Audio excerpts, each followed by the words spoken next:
There are plenty of people that go missing every year, but do they ever get found? I'm your host Yusuf, and these are the top 10 scary disappearances that might be solved this year. Make sure to like and subscribe to get notified whenever we upload a new video.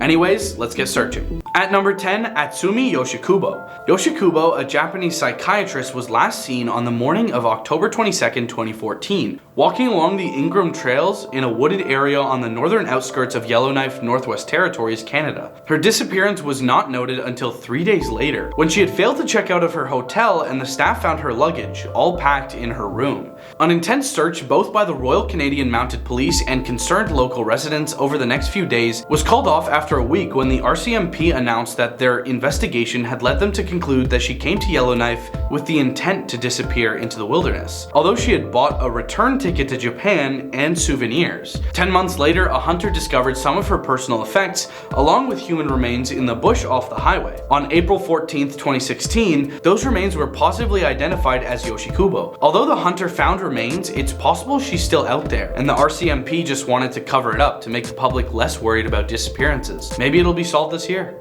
Number 9, Suzanne Walsh. Suzanne Walsh was an American writer and freelance journalist who disappeared outside her home in Nutley, New Jersey on July 16, 1996. Her disappearance was widely publicized into the late 1990s, especially after several newspapers and media outlets published articles implying that her disappearance was potentially linked to the Russian mafia or New York City's underground vampire community, both subjects that she had investigated while writing for the Village Voice. On July 16, 1996, Walsh left her apartment complex in Nutley, New Jersey, which she shared with her son. Her estranged husband, Mark, lived below them.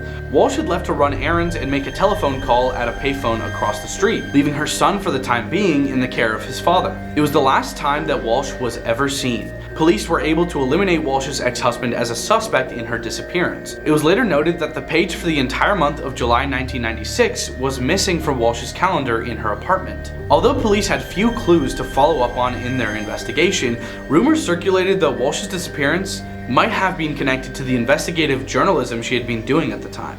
Number 8, Amy Bechtel.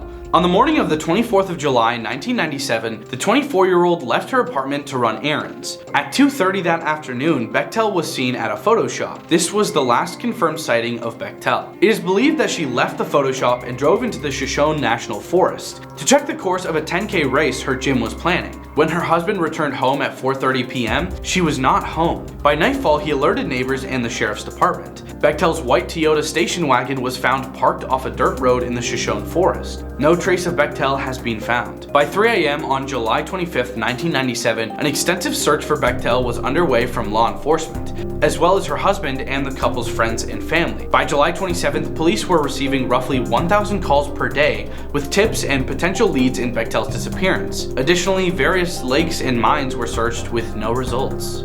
Number 7, Suzanne Lyall. Lyall was last seen getting off a bus on the campus of the State University of New York at Albany on the night of the 2nd of March, 1998. After returning from her job at a nearby shopping mall, her ATM card was used the next afternoon to withdraw money at a convenience store elsewhere in the city. Since then, no signs of her have been found, and foul play has been suspected. Her parents have successfully lobbied for changes in state and federal laws regarding missing person investigations on college campuses, and founded the Center for Hope to support families of the missing. The next morning, March 3rd, Condon, who attended a different college in the Albany area, called Doug and Mary Lyall to tell them Suzanne had not returned to her dorm the night before and was missing. She usually phoned or emailed him after returning from work and had not answered his calls to her dorm room. They called the campus police to formally report her missing, and were told that brief absences were not uncommon for college students, so they should not worry as it was likely that she would soon reappear. She did not reappear. Number 6, Joan Lawrence. Lawrence disappeared in November 1998. She was reported missing by 57-year-old Alan Marshall, a former limo driver who also resided on the lawn farm and had become close with Lawrence. Marshall told police he heard gunshots and saw a backhoe being operated around the time of Lawrence's disappearance. Police obtained a search warrant for the property that December. Despite an extensive search by lake, land, and air, they failed to find Lawrence's body. Notably, half a dozen of her cats had been fatally shot. The Lawns' uncle, Ron Allen, eventually claimed responsibility. The OPP investigation continued, and by July 2000, police had discovered 3 more of Lawns' residents who could not be accounted for: 90-year-old John Semple, 71-year-old John Crofts, and 70-year-old Ralph Grant. Like other Lawn residents, the missing men were marginalized and had been brought to Muskoka from homeless shelters in Toronto. These men's pension checks continued to be cashed, although they had not been seen on the Lawn property or elsewhere. The Lawns had failed to report that they were missing. This led police to uncover a pension check scam and charged David, Walter's wife Karen, Paul, and Catherine with defrauding the federal government of the benefit money it was providing Semple, Crofts, Grant, and other residents who had passed or were missing. The charges against David and Karen were dropped, but Walter, Catherine, and Paul pled guilty. Number 5. Raisa Raisänen. On the evening of the 16th of October 1999, Raisa Raisänen was out celebrating with a friend. She called her boyfriend from her mobile phone at 10:18, indicating that she wanted to join him at a house party in the suburbs, if she could get a lift. Before doing so, Raisänen and her friend visited a restaurant in the city center. Although aged only 16, they had got in using fake IDs. However, they stayed in the restaurant for only half an hour, leaving when Raisänen's friend received a phone call from her boyfriend, inviting her to a party outside Tampere. Raisänen's friend received a lift to the party from some friends, but Raisänen stayed behind as there was no room for her in the car. Raisänen's friend checked to make sure Raisänen's phone was charged and gave her some money. The last confirmed sighting of Raisänen was from this time at 10:50, near the Sokos department store in central Tampere. After that, there were several unconfirmed reports of someone resembling her. The police believe that CCTV footage from the area also shows her in the city center at around 11:50, an hour after the last confirmed sighting. Because of the EU summit being held in Tampere that day, security had been tightened and there was an increased police presence in the city, with additional police resources brought in from other parts of the country. However, the use of CCTV monitoring was considerably less in 1999 than it is now. Raisänen was never found. Number 4. Zebb Quinn. At around 9 p.m. on Sunday, January 2nd, 2000, Zebb Quinn ended his shift at the electronics department of a Walmart in Asheville, North Carolina. At the time, Quinn had been enrolled in an ROTC program. He had plans to travel after work to Leicester with Robert Jason Owens, one of his coworkers, to buy a new car.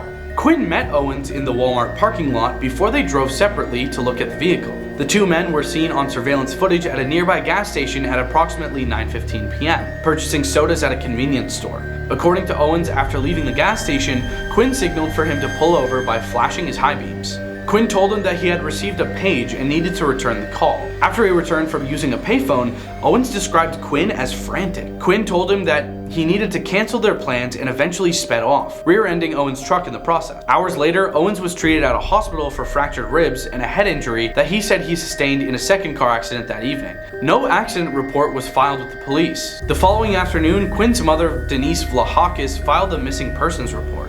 Number 3. Trevor Deely. On the 8th of December 2000, Irishman Trevor Deely disappeared in Dublin. He had been walking home around 4 in the morning from his office's Christmas party and had needed to go to the bank where he worked for an umbrella as well as to get certain things in order for his shift the next day. The Christmas party was scheduled for Thursday the 7th of December. After drinks in Copperface Jack's and the Hilton Hotel, the party moved to Buck Whaley's nightclub on Lower Leeson Street. Deely left Buck Whaley's at around 3:25 a.m. There was a heavy storm that night with gusts as high as 60 or 70 miles per hour, and there was also a taxi strike. About 10 minutes after leaving the nightclub, Deely arrived at his office and was let in after calling security. While in his office, Deely made a cup of tea and spoke to a colleague, Carl Pender, who was working the night shift. He also checked his emails and wrote a note of things he needed to do at work the following morning. He left the office at 4:03 a.m., taking an umbrella with him, and continued in the direction of Ballsbridge. CCTV footage shows that a man dressed in black was waiting outside the gates of the bank for approximately half an hour before Deely arrived. When Deely arrived, they had a brief conversation. 2 minutes after Deely entered the bank, 2 more men arrived at the gate. While they have since been cleared as colleagues of Deely, the man in black remains a person of interest. This footage represents the last known sighting of Deely. Number 2.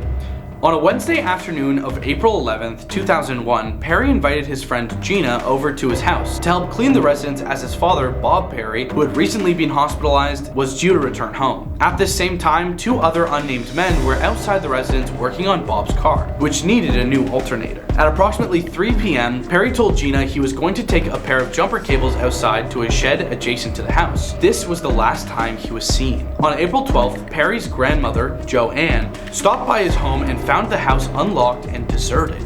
She found this unusual and called the residence periodically over the next several days, but got no answer. Upon calling Perry's mother, Rebecca Clino, she found she had not spoken to him either. Bob was discharged from the hospital several days later than planned, and after his release, he and Clino filed a missing person report on April 17th. Ground search parties were organized by Nottoway County Police within a 15-mile or 24-kilometer radius of the Perry residence. Numerous fields, farms, and abandoned buildings were searched, but the efforts proved fruitless. During a search of the property, police were unable to locate the jumper cables Perry had purportedly left to return in the shed. 2 weeks later, however, they were found just inside the door. Number 1. Kirk Von Ackermann. Von Ackermann was an intelligence officer in the United States Air Force and had previously served as a Russian linguist in the United States Army. Among his roles in the Air Force was that of former Deputy Director of Intelligence for NATO operations in Kosovo in 1999, where he had been decorated for operations behind enemy lines. He was employed by Ultra Services of Istanbul, Turkey, when he disappeared in Iraq on October 9, 2003. His car was found empty on a road between Kirkuk and Tikrit, with his equipment and $40,000 still inside. On December 14, 2003, his colleague Ryan G. Manelik was gunned down just after leaving Camp Anaconda. The major procurement fraud unit in the U.S. Army Criminal Investigation Command is investigating. The CID had not given a firm conclusion on when or where Von Ackermann may have passed away, although there is a presumption that it may have happened on October 9, 2003, in a botched kidnapping attempt. They still, however, refuse to give out information on this case, which is still active. Von Ackermann's body was never found. The Defense POW/MIA accounting agency lists Von Ackermann as one of 5 remaining missing servicemen or DoD contractors since the onset of Operation Desert Storm. Thanks for watching. Leave a like and comment if you enjoyed this video, and we'll see you next time on Crime Time. Whoa!